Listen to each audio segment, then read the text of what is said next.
Good morning, everyone, and thank you for joining us for our Lunch and Learn series. We have called Civic Engagement with Kentucky Representative Nima Kulkarni.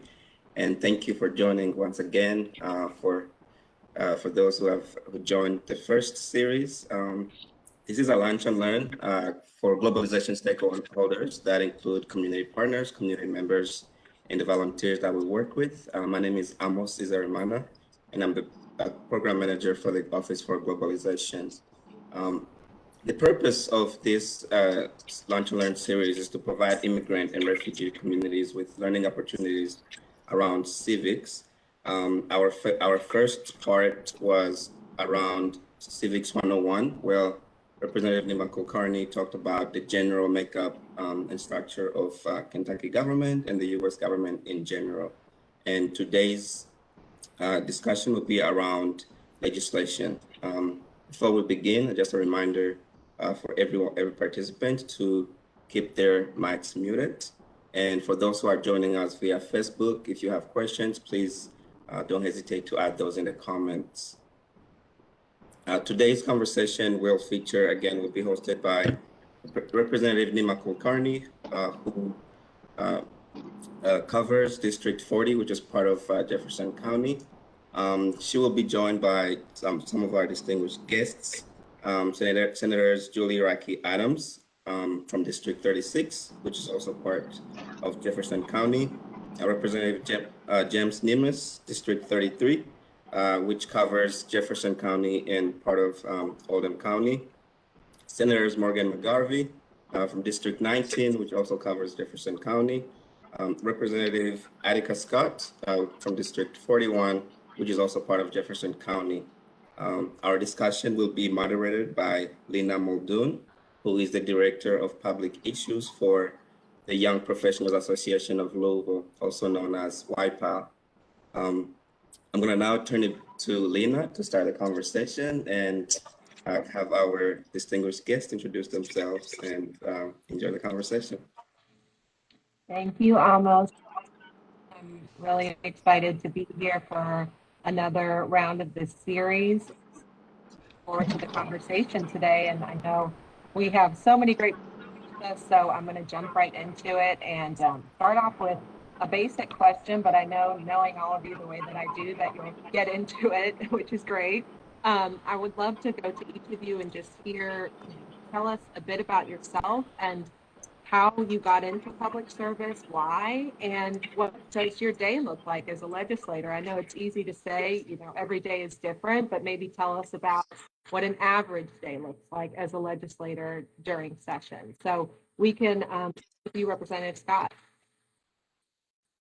Thank you so much, Lina, and appreciate the opportunity to be part of this morning's conversation. So during session for me, a day could look like getting up and heading to Frankfort for an 8 a.m. education committee meeting. And then I could have a couple of, at least during this session, Zoom calls with both grassroots and corporate lobbyists. And then I might have a House Democratic Caucus meeting, and then we gavel in on the House floor. And then in between breaks, I'm probably responding to constituent calls and emails. And then if we, depending on what time we leave, it could be a late night, heading back home to Louisville to start the day all over again the next day. And then in between, when we're on our breaks, I'm back at the full-time job working in public health. And during this global pandemic, that work is probably more important than it's been in a long time. So I appreciate the question. Yeah, one of the things that we talked about last session was that many, if not all, legislators do have full-time regular jobs outside of being a legislator. So just mentioning that. Senator Adams? You're able to unmute.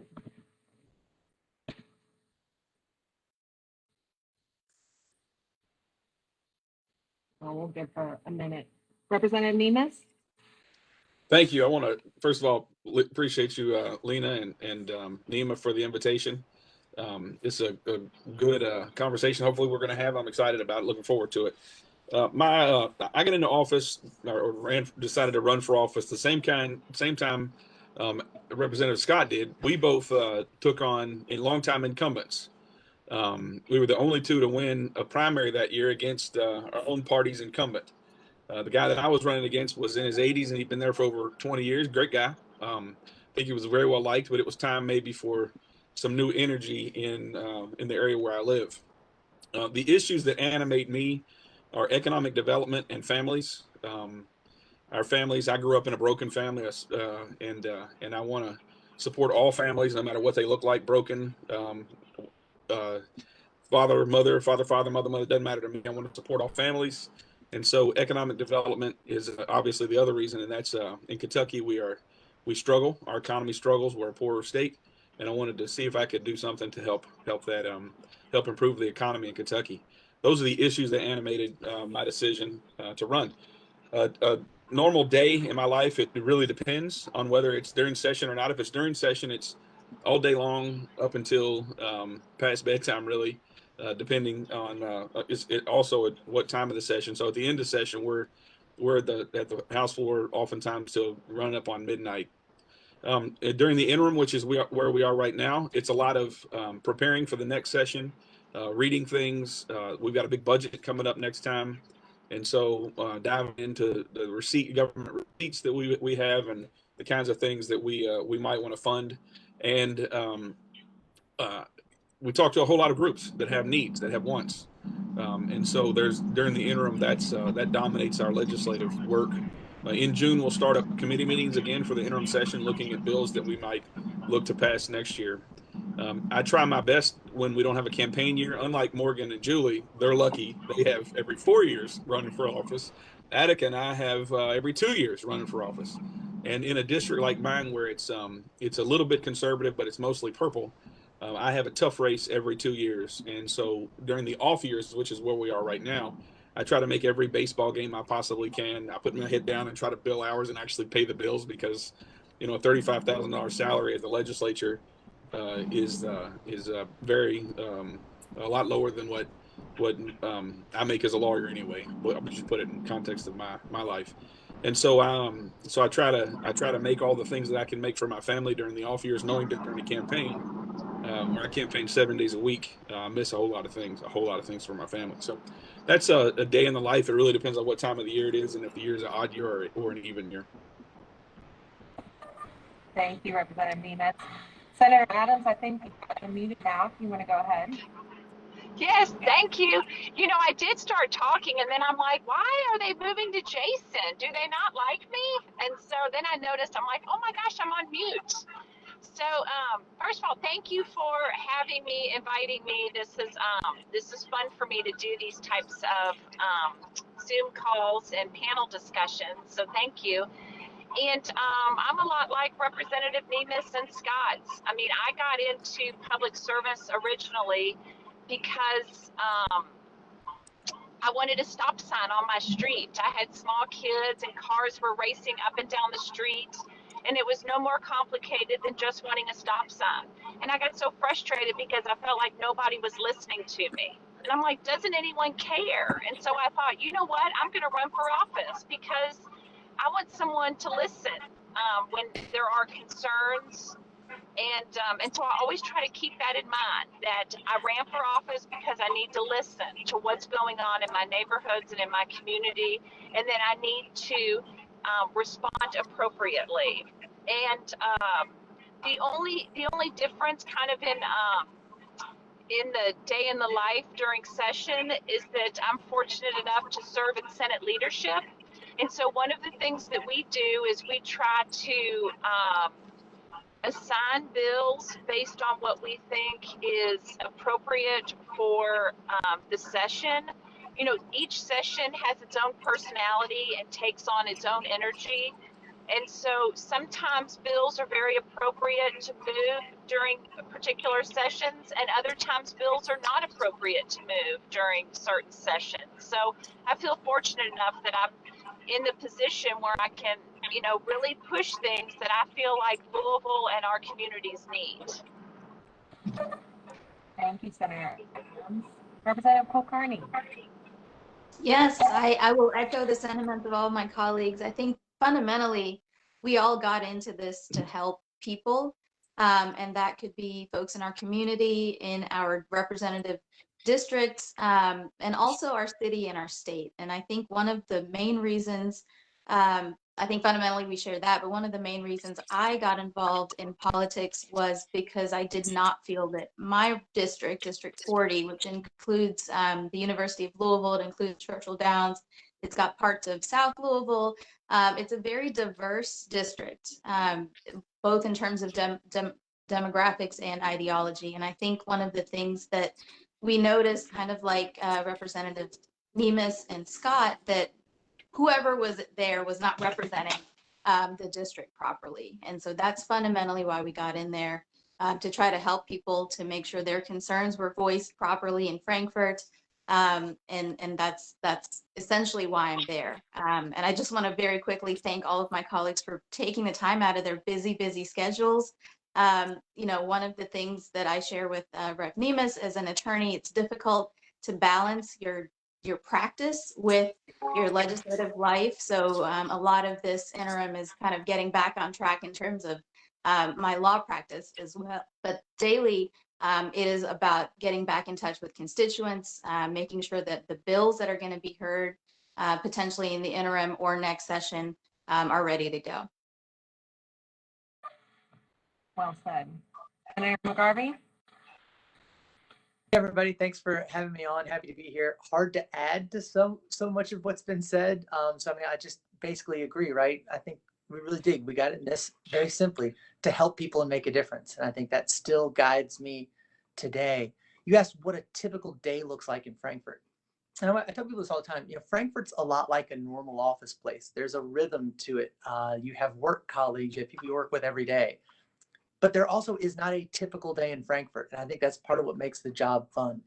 Even while we're there in the same day, you can debate an entire range of topics, find out things that you didn't know before you ran for office, that state government even gets involved with and touches. It's a really kind of fun learning experience and way to engage and help people out. So just broadly speaking, I think it's worth pointing out, we also have 2 different sessions. So we all just came off what we call the short session, where in odd years, we only meet for 30 legislative days. In even number of years, we meet for 60 legislative days. I don't know how the others feel on this call, but for me, the difference is, and I tell people this, the 60-day session is harder on our families. The 30-day session is harder on us. And that's because we really are, especially this year when we did a budget, we're cramming in everything we would do in a 60-day session into a 30-day session. Those days are really long, and it's worth pointing out. You've heard Nima and Jason and others talk about, we have other jobs. And so on top of getting there early, as Rep. Scott said, going late, I'm in minority leadership like Julie's in majority leadership, taking care of your caucus, taking care of their needs, looking out for the legislation for the next day, and then coming home and opening up your laptop and seeing what emails you've missed from your other job, and doing that, and then trying to find time to spend with the family. As Jason said, I've got 3 young kids, the youngest of whom is 2 years old, and my wife works full time. So that kind of keeps us on our toes during the session, and then we clean up afterwards. So a lot of fun. It's worth it to help people, but there's a lot of work that goes into it. It's a great first question to kick us off. Thank you all for your answers, and for being so thoughtful in the way that you think about them. So one of the reasons that we are doing this and that we're taking this approach is to sort of bring the immigrant community into the legislative process, into civic engagement, and to make it more approachable and accessible to them. And so I wanted to ask you all, what is your elevator pitch or your sort of legislative 101 that you give to constituents about the legislative process? We can start with Senator Adams. Can I ask a favor? Can you repeat the question? Because you were kind of breaking up. Sure. What is your legislative 101 for constituents? How do you explain the legislative process to them in a simple way? Oh, I think this is a great question, because a lot of people, they want to engage their representative or their senator, but they're a little afraid to. And the first thing I say is, never be afraid to call me, because that's what I'm here for. Is I would like to hear from you. and I want to hear what's on your mind. The second thing is, I always say is, I can't read your mind. So if you want me to vote a particular way on something that is important to you or your family, just let me know. Because that's what we do. We're supposed to represent our constituents. And the best way for me to represent them is if we won't always agree on everything, but I will try to do the best I can.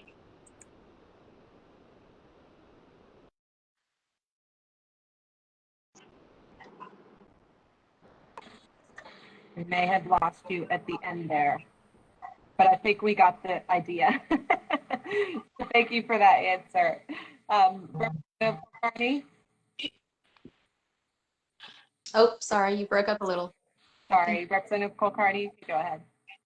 Yeah, I think one of the things that we're here for is to make sure that our recent arrivals to this country, new Americans, understand like what our government looks like. How does it function? What does a democracy mean? And of course, the biggest pitch, I guess, would be that it's up to the people. It's up to the people to be informed. It's up to them to be engaged, to make sure they know who their electeds are, which is why we convened this morning's meeting, because I think it's really important for folks to know that your elected representatives, just like you, they live in your community, they work, they have families, they're concerned with a lot of the things that you're concerned with, and that it's it's an opportunity for you to let them know what your concerns are. What is your biggest issue? Is it about healthcare? Is it about education? Is it about roads? Is it about economic development? How about taxes? And I think they need to understand how important it is for us to hear from them, whatever the issue is, no matter how large or small. And I'm just very grateful that we have this opportunity to do that, to present them with a way to learn more about the process and to hear from our electeds. But the biggest pitch is that you need to be involved and help sustain and safeguard democracy in our country and in our communities. Absolutely. Senator McGarvey? There we go. I'm on. I think it's pretty simple for me. The number one thing I tell constituents is I echo the comments of Julie and Nima, and it's also not just to get involved. You're our boss. We work for you, and so you've got to give us that feedback to get involved. And like Julie said, I think people think it's a scary place, and I think people don't understand how Frankfort operates. They hear the titles representative and senator, and they think, it's just like Washington, D.C., where it's really far away and there's big staff and there's all these things that we see on CNN or MSNBC. And you go, you know what? The average senator or representative doesn't even have their own full-time staff person. I think most senators share a staff person with one or two other senators, and most representatives share a staff person with 3 or 4 other representatives. And so, when you email us, you're emailing us. When you call us, like right now, I see most of us are either at home or in the office, not even in Frankfort.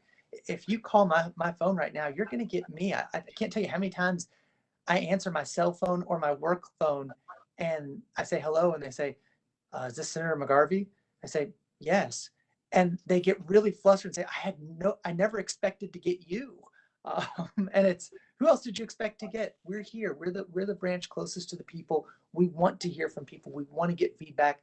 Every year I've been able to pass bills because I got ideas from constituents who told me the problems that they see and they feel going on in the district. So that's the number one thing I tell people: get involved. Don't be afraid. You're our boss. We work for you. I love how much you all are emphasizing calling and contacting your representatives, because that's one of the things that we, in planning this series, we're emphasizing as well. People don't realize that they're your neighbors and you can really just contact them. Representative Scott? Thank you, Lena. I appreciate the question. And for my district, kind of similar to Representative Kulkarni, I have people who don't necessarily see themselves reflected in the state legislature. And so I try to give them step-by-step tools to use to stay engaged and stay involved, because I know it's hard to trust a process that you don't see yourself a part of. So I encourage folks to download the KET app so that they can watch committee meetings and House and Senate floor sessions. I encourage folks to bookmark the legislature.ky.gov website and track bills that are important to them. And if there are issues that they are really passionate about, that there is an organization somewhere in Louisville that's probably working on that issue. So get connected to that issue so they won't feel so alone when they're trying to advocate for themselves or their family or their small business or their community or their neighborhood. So for me, it's really connecting folks to the tools to understand and stay engaged with their legislature so that they won't feel so powerless and so voiceless, because I try to remind folks that you have power and you have voice, and it's even stronger when you use it collectively. Very well said. And finally, Representative Nemeth. I agree with everything. I won't repeat it. I'll add two things, or maybe different perspective on two things. Is one is um, try to get a relationship with your legislator, especially during the interim. If you call during session, that's good. You'll be a number. At the very least, you'll be a number of this many people called on this issue, and that's important for us to know where the constituents are. But better than that is to develop a relationship, especially during the summer and fall. So I always say develop relationships before you need them. And so if something is really important to you, I had somebody in my district that medical marijuana was really important to him. He didn't know where I was on it. He contacted me. We developed a relationship, and now we're working together on that bill. Another thing is, if you have an issue that you care about, or a particular issue or set of issues, find a group. Most likely there's a group that would advocate for that, and tell your story. Stories matter. It's not just about spreadsheets and data. It is that, to be sure. I mean, we're policymakers, but it's also about, how does this affect individuals? How does this affect real life folks? And for example, in the last year, we've all been watching and involved in a terrible tragedy in Louisville, the Brown and Taylor shooting. Well, her mother was connected with the ACLU, and so Katura Heron, that put the group of ACLU behind the bill, and they were working with some folks to get what ultimately passed, which was Senate Bill 4, and help shape it and so forth. And so they didn't only advocate for themselves, which they did, but as importantly, is they connected themselves to a group that already existed, that already had the connections all across the General Assembly to get what became Senate Bill 4 passed. And so connect with a group. If your group is, I don't know what your particular issue would be, but most likely there's a group that will be advocating on its behalf, and they might be able to make the connection with you and the principal person on that particular issue. If you're, I know one is the nurses. Russell Weber has an APRN bill, and so if you're a nurse, they connect to their group, they connect to Russell, and that's how things really get accomplished. And so those would be my two additions to what Nima, Attica, Julian, and Morgan said. I'm glad that there's been a lot of discussion about this past session and what the issues were and what it was like. And as we know, this past session was very unique because of COVID and the pandemic and it being socially distanced and all of those restrictions. And what that also meant was that people were not allowed or able to go to the Capitol during session as they normally are. So can you talk a little bit about each of you? Why do people go to the Capitol physically during session, and why was it so weren't able to this year? Senator McGarvey. Sure. It was strange for all of us. I love the hustle and bustle of Frankfort when people are there. It's, again, we work for the people. The Capitol is the people's building. It's where we want to see people. It's where that advocacy takes place. And I tell people this all the time. You ask, why is it important to come? If 90% of life is showing up, 98% of your advocacy is showing up. It's great to get emails. We love getting emails. We love getting calls. We love hearing from people in the district. There's just no substitute for that face-to-face, or in the last year now, screen-to-screen meeting, and really making that connection and hearing those stories firsthand and how things impact people. It's just so important. And I you ask why it's important. Again, we love meeting with people. It makes that connection.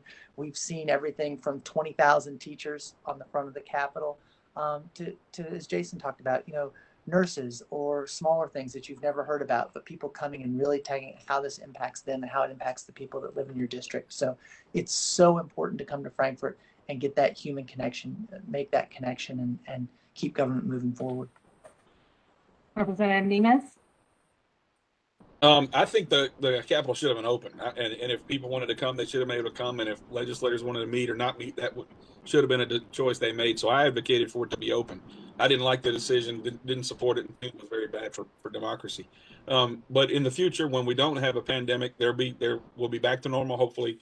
And it's extremely important that we meet with groups, because especially groups like the immigrant community. When we meet groups, we get to recognize.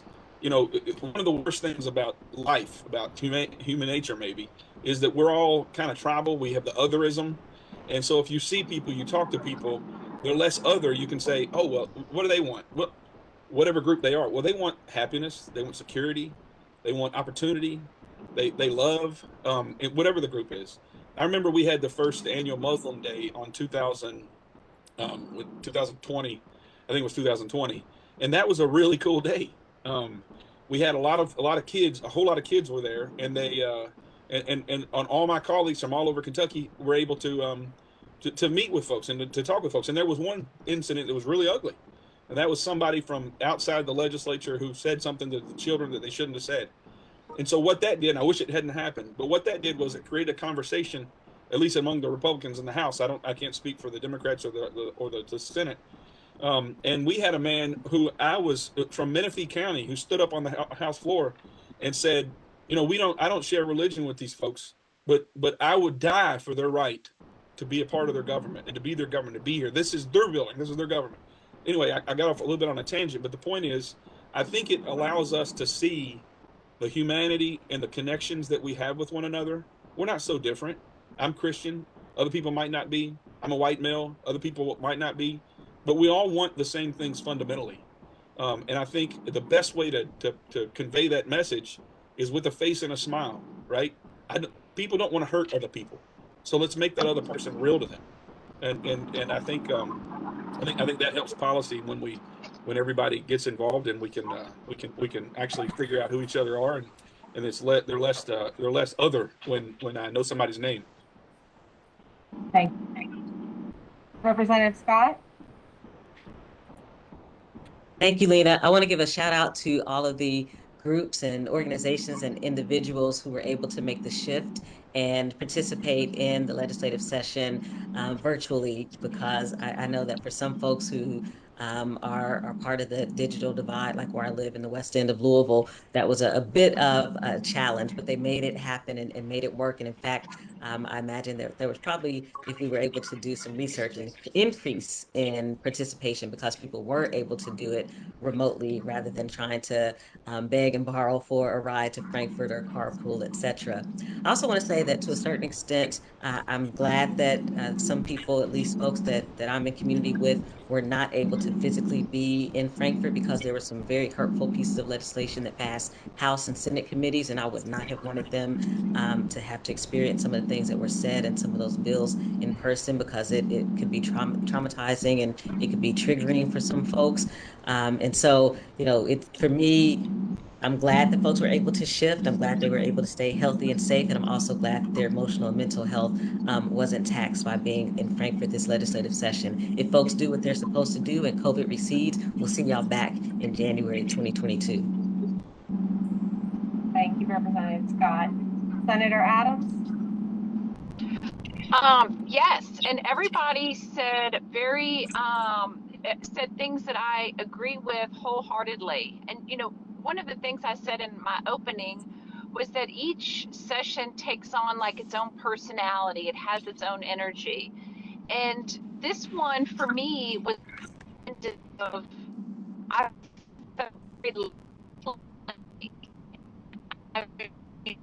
I'm a person. I love to have that one-on-one, and so we couldn't have that energy from the different groups that come up. But I also think exactly what Representative Scott said, which in some ways the participation in our session increased. I seem to have more emails and more engagement on the electronic side than I ever thought possible. So, I guess I'll take the bad and the good and wrap it all up. And but I'm really looking forward to welcoming everybody back next session in person. I definitely think there will be some things from this era that we will miss in terms of accessibility. Yeah. Representative Kulkarni.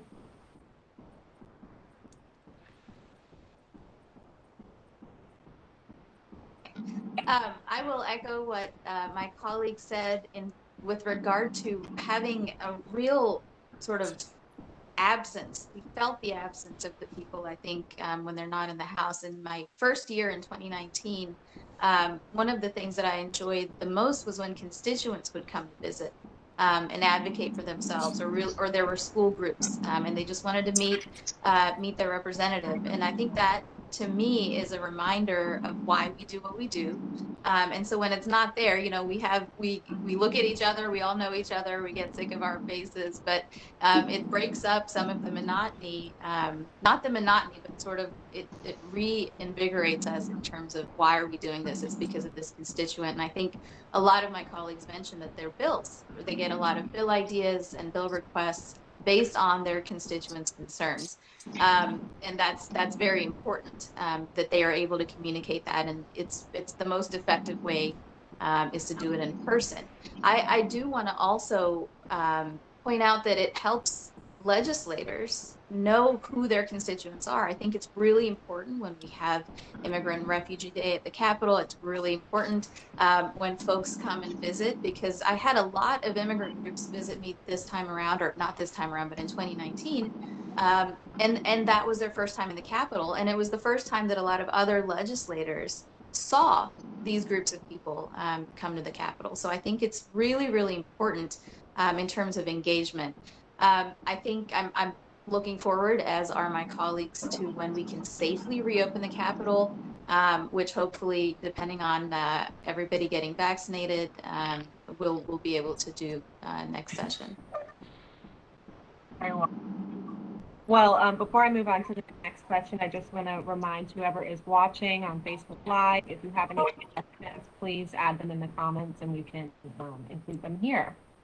So the next question I have here, there's, for those of us that are familiar with the legislative process, we know that a bill that is filed or introduced, that can be very different from the bill that actually gets passed or signed by a governor and made into law. So you all communicate or help people understand all the different stages that a bill goes through before passing or even after that, and I think that that is important in terms of civic engagement. And we can start with Senator Adams, if she's available.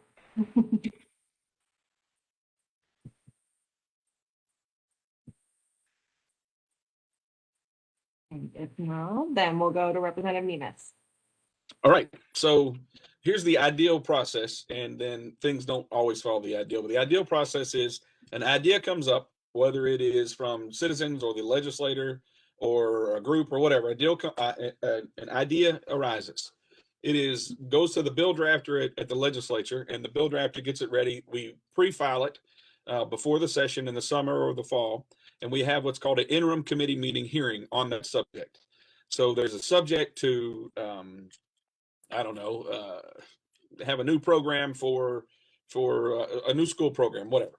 And so we'll introduce it. We'll have a hearing on it. All the people who are experts on it, or anybody who has an interest on it, could come and testify.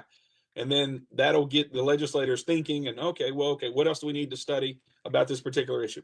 Session begins in January. A bill is filed. Let's say it's filed in the House of Representatives. It will then be assigned to a committee. The committee will have an official hearing. The one before was an interim hearing. There'll be an official hearing and the one before will be House members and senators. During the session, it'll be just House members in our hypothetical. It will be bandied about and discussed, and then let's say the bill ultimately passes. So it passes through committee and it goes to the House floor. Then we will discuss it on the House floor and we'll vote on it. If it passes, it goes over to the Senate and it does the same thing. The sponsor of the bill, let's say Representative Kulkarni is a sponsor of the bill, she'll work with a senator that she chooses that may be interested in the same subject, and they'll get a committee hearing. The Senate leadership will sign it to a committee. It will go, in our example, it would be the Education Committee most likely. So it would go to Education Committee where they will schedule it for a vote, and then Representative Kulkarni and whatever senator and whoever the experts are that she decides, Nima and my hypothetical decides to call to the table will testify. Any citizens can be there testifying. If they don't want to testify in person, or if they can't, they can submit things for the record. And then let's say it passes through the Senate committee. Then it goes to the Senate floor and they discuss it and so forth, and they pass it. At each stage, committee stage and floor, you can change it. You can add amendments. You can overhaul it. You can improve it. What in whatever way. Then, if it passes the House and the Senate and it's the exact same, it goes to the governor's desk.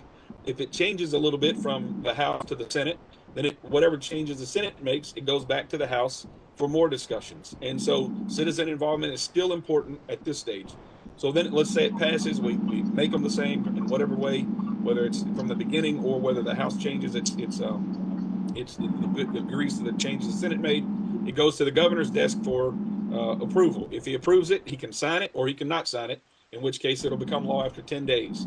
If he and he can also veto it. If he vetoes it, then it goes back to the House and to the Senate for a simple majority override. In the United States Congress, it's a supermajority, but in Kentucky, it's a simple majority override. So that's the process. Where's the best places for citizen involvement? The best places are in the interim, in my hypothetical, which is during the summer or fall.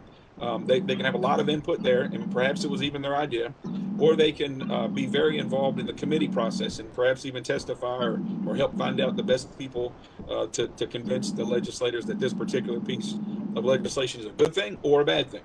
And so that's the process and the best way, I think, to insert yourself if you have input on a bill. And something Representative Scott said was there's a number of bills that are filed that folks don't think are good. Well, that is perhaps more important to get involved because we want to progress, no doubt, but we certainly don't want to go backwards. And so if there's a bill that you don't like, there was a bill that affected this community last year that Nima fought very hard against, and I joined her, and thankfully it didn't pass the House and it's not law. But I would say even bills you don't like, don't just throw your hands up and say, "Oh my goodness," say all that, do all that, but get involved in those matters even more. That is like 101 if I've ever heard one. So thanks for that. Senator Adams, I think that you're available now if you want to go ahead.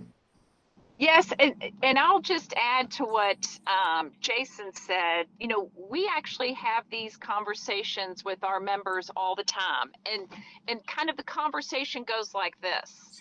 Okay, Julie, you want to pass a bill. Have you talked to the committee chairman to ask him to hear your bill? And I'll say, yes, I've talked to the committee chair. And then leadership will say, do you have the votes in committee? And I'll say, I have 6 yeses and 2 nos. And then they'll say, okay, you need to tell the committee chairman that he can hear your bill. And so you also have a responsibility as the sponsor of that bill to talk to the chairman, to explain to them why it's important that your bill is heard. It's important to whip your votes to make sure that you have enough votes to get out of committee. Once you get out of committee, you have to count and make sure that you have enough votes on the House floor. I have never once passed a bill in when I was either in the House or the Senate where I didn't have a really firm count on where I was before I went into that vote because I didn't want to lose. And so the same thing happens when your bill goes over to the other chamber. You have to start working it the same way. You have to ask the chairman, will you hear my bill over here? You have to get your committee votes and then you have to get your floor votes. So whenever you sponsor a bill, it's great responsibility to track it from beginning to end because there's so many different parts of Kentucky with so many different interests than maybe what your bill is about. So you have to really work it. Thank you, Senator Adams. Representative Scott, excuse me. Thank you, Lena. I'd like to focus on how people can build their collective power and energy around legislation. So today is the last day of Black Maternal Health Week, and I've been working with a number of organizations and groups and individuals on the Maternal Care Act. I think as many people know by now, Black women are 3 to 4 times more likely to die in childbirth than white women. And with COVID-19, we've seen an increase in pregnancy-related births and stillborn births. And so we've been working since about 2019 when we first pre-filed legislation related to maternal care to address institutional and systemic racism in healthcare and to get doulas reimbursed by Medicaid. And so our coalition these past 2 years, and especially this year, has grown. We've got more doulas, including Black doulas who are involved. We've got more medical professionals who are involved in supporting the Maternal Care Act, community groups and individuals and families, and folks all the way over in Appalachia and all the way over in Western Kentucky who have gotten involved with helping us with the Maternal Care Act. And so what I say to people is let's keep that collective energy and power going, and eventually we will be able to have a legislative body that wants to hear about the barriers to healthcare and good quality healthcare for people who are pregnant, who are Black, and that includes Black immigrants and refugees. And so for me, it's really how folks are stepping up, building that collective energy and growing every single year that base of support. Thank you, Representative Scott, for talking about legislation that you're working on, because I definitely want to hear about that after this as well. And Senator Adams, or I'm sorry, Senator McGarvey texted me and said that he had to hop off early. So just FYI for everyone. So Representative Kulkarni. I'll be brief. I think those are some amazing explanations in terms of how legislation moves through the process. It is a long process. It's a very deliberative process. And I think folks need to understand that it's not like we just get an idea for a bill and then it's the law, the next week. It is something that we have to convince our own members. We have to convince our caucus and then the larger body that this is a good bill. And I think I'm a believer in bipartisanship. I think the best policies are made when we work together across the aisle and support good legislation that is going to help people. I think that has got to be the priority for everybody, and certainly everybody on this call. But I think one of the things that was important to note is where folks can insert themselves into that process. And that is, for instance, just approaching your legislator with an idea. Most of my bills come from constituents or constituent concerns. And that's important to me because I need to be able to represent what is actually impacting the day-to-day lives of the folks that have elected me. And I think it's important to keep track of it. So here's the bill. It's been worked on by a drafter. You can be involved in those conversations depending on how close you are with your legislator, and then follow it. Where is it? It's in committee. Testify. Who is speaking against it? Try to help your legislator as well. Get other folks on board, including advocacy groups that support the issue, possibly. But I think it's important to know that you can get involved in pretty much every stage of the bill process, and it's important to follow and inform yourself of that, especially legislation that impacts our global community. Because that is a segment of our population that's growing, that is underrepresented and underengaged. So I think the purpose of this group and this meeting is to, make sure they know. And I hope that folks listening are going to follow up, find out who your elected official is, and do exactly what Representatives Nemes and Scott and Senator Adams had mentioned. Well, on that note, for our final question, now that we're in the interim, what policy are each of you working on for next session, and how can people stay involved with that work? We can start with Representative Kulkarni, since we were just talking about that. I'll unmute myself. So I have been working on a couple of things this past session and for a couple of years, actually. So there is an anti-SLAPP bill that I'm working on, which is essentially trying to ensure a fair and efficient judicial process for all Kentuckians. This is a bill that would be historic for Kentucky. We would join an increasing number of states that are implementing this bill. I've got support for it. And thanks, Rep. Nemes, for signing on last session. I'm hopeful it'll get heard in the interim. And essentially, it levels the playing field so that somebody with a lot more money and power and influence does not silence or suppress the speech of somebody who is potentially suing them over an issue, whether it's a whistleblower issue. We saw a lot of these suits in the Me Too era. And so that's something that is important for me. I think it's important for Kentucky as well. And that's something that I'm going to be working on this session, as well as there's a bill that I filed extending unemployment benefits to domestic violence survivors so that they're able to escape an abusive or dangerous situation, which might include having to leave their workplace. And Senator Adams was very supportive of that bill as well. I hope to be working together with her in the interim to move that forward.